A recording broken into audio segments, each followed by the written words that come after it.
In 2022, the United States will be competing at their 11th Men's World Cup. They have never advanced beyond the quarterfinals, but US men's national team players are increasingly making an impact in European football. The US women's national team are 4-time world champions and 4-time Olympic gold winners. And the team has consistently featured not only some of the finest players in the world, but also athletes who transcend the sport itself. So what does this all mean for soccer in the US? How big has it become? Now, we're not asking how big MLS has become in the US because that's a different question. We're concerned with the popularity of the sport as a whole rather than the growth of the domestic league. And the numbers are encouraging. Football is the quickest growing team sport in the United States. According to a poll conducted by Gallup in 2019 in comparison to 2012, 52% more US adults considered themselves soccer fans, versus the 47% increase in ice hockey, 27% for basketball, 8% for baseball, and -7% for American football. Participation has grown significantly too. According to the same Gallup poll, between 2002 and 2019, high school participation in soccer grew by 32%, far ahead of baseball, ice hockey, basketball, and American football. In terms of viewership and preference, soccer still lags behind the 3 traditional US powerhouses. And by some distance. Around 37% of Americans describe American football as their favorite sport, 11% prefer basketball, and 9% say baseball. Just 7% described soccer as their favorite sport, only enough for 4th place. Interestingly though, although perhaps not surprisingly, when adjusted to include only America's Hispanic population, that number rises significantly. 57% of Hispanics polled described themselves as soccer fans, and 59% claimed to be fans of American football, making the two sports a close first and second. The Hispanic population is also by far the US's fastest growing.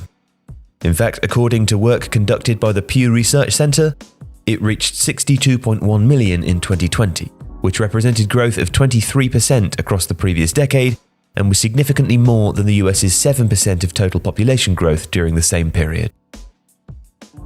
But there are also other factors at play in the game's growing popularity. According to The Athletic's Paul Tenorio, accessibility to games and leagues has been a major factor. We can turn on the television on a Saturday morning and watch games from the Premier League, the Bundesliga, and La Liga. And unlike fans based in the UK who are subject to the 3 p.m. Saturday blackout, American viewers also have the choice of every Premier League game each weekend. They can watch what they want, rather than simply what's been scheduled. And that's very different to the US television landscape of the 1990s. Tenorio was a big fan of Francesco Totti during his teens and remembers having to buy individual Roma games on pay-per-view for $30 a time. He also recalls having to learn about the Premier League through year-end VHS tape reviews, rather than the live coverage that the current and next generation of US soccer fans experience today. The quality of that coverage matters too, as does the publicity supporting it. When it was announced that NBC had spent €250 million over 3 years on acquiring the Premier League rights beginning in 2013, part of the marketing for the deal involved a vast billboard of Gareth Bale in New York's Times Square.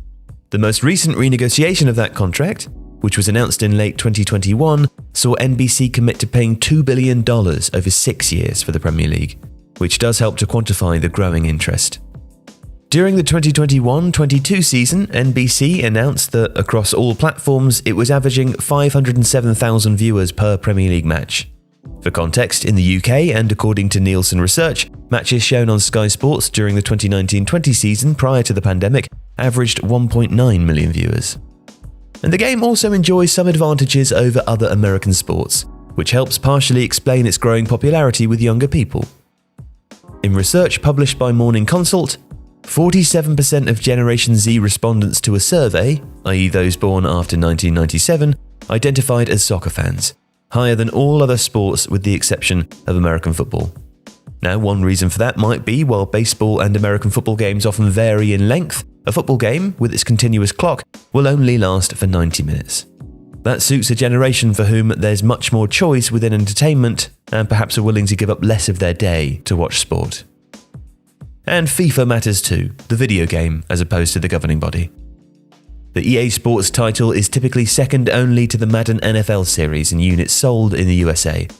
It provides an important gateway into the sport and initial contact with teams many thousands of miles away. Together, all of these factors present an encouraging picture. Soccer is nowhere close to challenging the dominant US sports, and most likely, it won't do anytime soon. But its growth potential, and the extension of the trends it continues to benefit from, should only see its popularity accelerate ahead of the 2026 World Cup, which it will host with Canada and Mexico. If you liked today's video, please consider subscribing to the channel. And if you did like it, you might be interested in How to Watch Football, Tifo's illustrated book.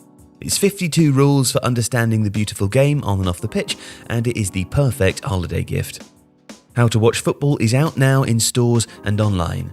See the link in the description to find out more, and thank you for watching today's video.